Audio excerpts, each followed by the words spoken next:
L'escalade des opérations militaires en Ukraine prend une tournure inquiétante avec des frappes ciblées sur plusieurs fronts.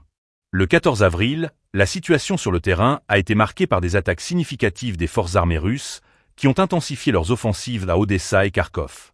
Les drones Geranit 2 ont été utilisés pour frapper des cibles ukrainiennes, illustrant ainsi l'évolution des techniques de guerre moderne. Les forces russes ont également déployé des systèmes d'artillerie, Grad, qui ont ciblé des positions ennemies, renforçant leur présence sur le terrain. D'autres frappes, notamment des bombes FAB, ont été dirigées contre des fortifications ukrainiennes près du village d'Ulianovka, indiquant une volonté de détruire les défenses adverses. Ces actions soulignent une stratégie de bombardement visant à affaiblir les capacités militaires ukrainiennes. Parallèlement, un drone FPV, opéré par le groupe de forces Vostok, a ciblé un radar israélien près de Bogatyr. Cette attaque met en lumière non seulement l'engagement des forces russes, mais aussi un changement de dynamique dans la gestion des technologies de surveillance. L'utilisation de drones pour des frappes précises souligne l'importance croissante de la technologie dans le conflit actuel.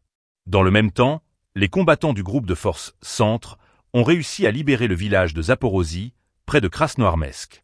Cette avancée stratégique pourrait avoir des implications importantes sur le moral des troupes ukrainiennes et sur la dynamique du conflit dans cette région. Ces événements du 14 avril ne sont qu'un aperçu de la complexité de la situation militaire en Ukraine. Les forces russes semblent adopter une approche multidimensionnelle, combinant bombardements aériens et assauts terrestres pour maximiser leur impact. Chaque jour apporte son lot de combats, mais aussi de pertes humaines, soulignant la brutalité de cette guerre. Alors que les opérations continuent de s'intensifier, la communauté internationale observe avec une inquiétude croissante.